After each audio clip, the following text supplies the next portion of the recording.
Do you feel numbness or tingling along the front of your thigh or on the outer aspect of that thigh? Well, guess what? This is not sciatica. It might actually be another condition called Meralgia Paresthetica. So let's take a look.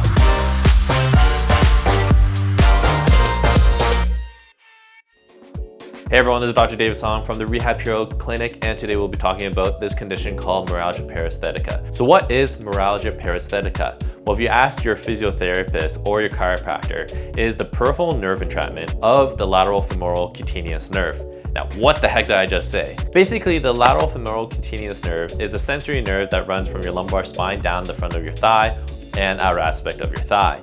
What I mean by sensory nerve is that it's responsible for the sensation of touch along your skin, and it's not responsible for any motor function, so it does not have anything to do with muscular contraction or movement. This cutaneous nerve is often entrapped what we call the inguinal ligament, which is located between the front of your hip to your pubic bone. Entrapment of this nerve is pretty common in those that do gymnastics, Olympic weightlifting from pulling the bar and hitting their own hips with it, or even if you just wear a weight belt really tight or a regular belt really tight along the waist. While entrapment of this nerve won't really affect your day-to-day function because you don't get any loss of strength or loss of function in terms of movement, it can be really concerning for a lot of people because your skin just straight up does not feel the same. Now, if you do have tingling or numbness along the front of your thigh, it's really important that you get assessed by a local healthcare practitioner because other conditions like a disc herniation can cause these same symptoms. You just want to make sure you rule out those conditions before you proceed on with doing some recovery-based exercises. As I said earlier, this is a peripheral nerve entrapment, which means that the nerve is being compressed by soft tissues in the body. Particularly, it's being compressed at the site of your inguinal ligament. Some of the muscles that kind of run through that area include the iliopsoas muscle, which is really your iliacus and your psoas major connected together. And some other muscles that can be affecting your nerve mobility include the quadriceps muscle group. So today's video is going to be focused on increasing nerve mobility through exercises that address muscular-based entrapments. So we're going to be doing a stretch, a foam rolling exercise, and then finally we'll be going over a strengthening exercise just so that we can make sure that the muscles along the front of your hip are strong. All right, so the first thing we're going to get into is the quadriceps foam rolling exercise. Let's take a look. All right, the first exercise that we'll be doing is going to be a foam rolling exercise for your quadriceps muscle. Now, unlike what the name implies, foam rolling is a bit of a misnomer, at least in the way that I like to tell my patients to apply it. Instead of rolling around that quadriceps, I actually want you to find a tender spot, lean on it, let your body sink so your body can relax, and then that way you can get a better massage out of this foam roller. And when you're choosing your foam roller, any foam roller will do.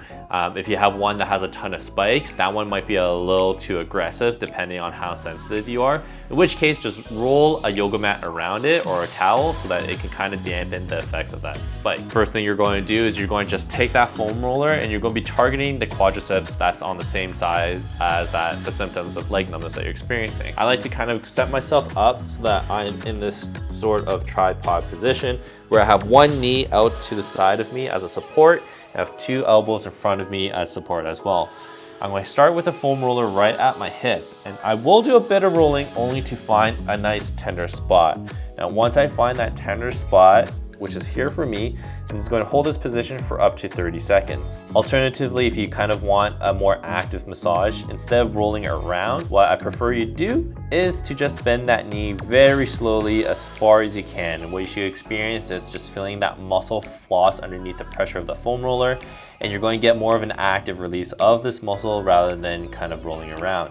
The reason why I don't really like to roll around as well is because you really want to let the muscle relax, and if you're just rolling around aggressively, you really never give your body a chance to kind of let that foam roller sink into your muscle. Once you finish with that spot, you're going to roll up, find another, and you're just going to repeat. Now you could pick up to 4 to 6 spots along that quadriceps, starting from the hip and going all the way down to the knee. Just try to make sure you limit it to about 30 seconds per spot, and that you're not going to be doing the same spot more than once in a day. Another thing you should keep in mind when you're foam rolling is that you're limiting it to just 2 to 3 times per week. You do not want to be foam rolling every day, as it might be a little bit aggressive.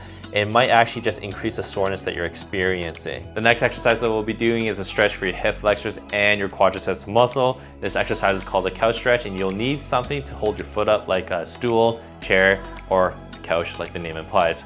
So what you're going to do is you're going to get your target foot up on that elevated surface, and then you're going to go down into a half kneel position where you have one leg kind of in front, your knee on the floor with the other, and your foot elevated.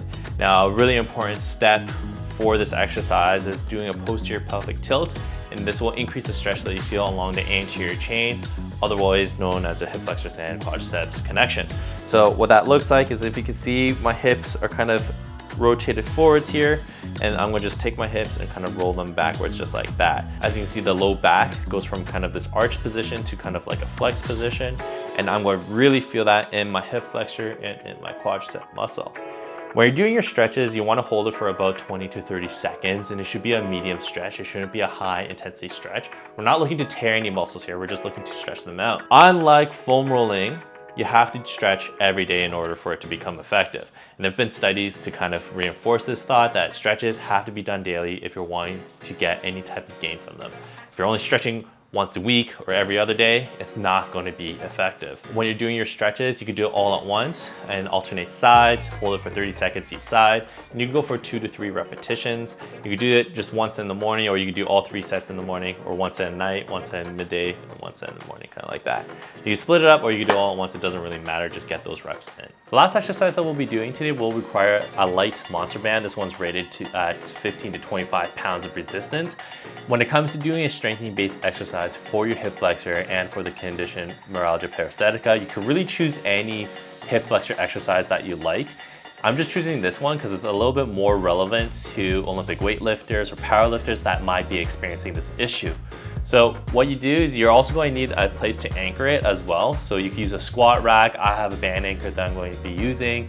You could get portable band anchors as well that can just fit into the door frame.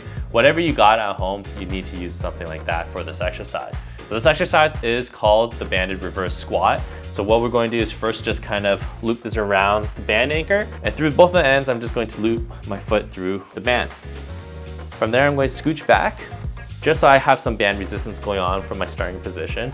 And I'm just going to lie down on the floor.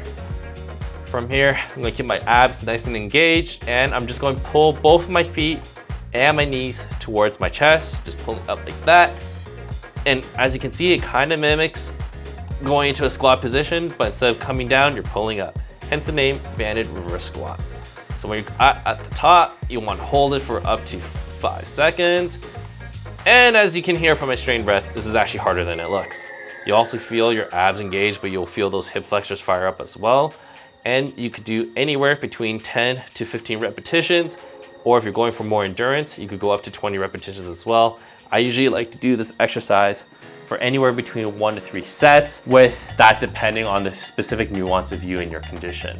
And quite honestly, the starting point in terms of how strong your hips are. All right, everyone, I hope you enjoyed this video on the first steps that you can take towards correcting this injury. If you have any questions, let me know in the comments below. Be sure to subscribe to my channel, and I'll see you all next time. Peace.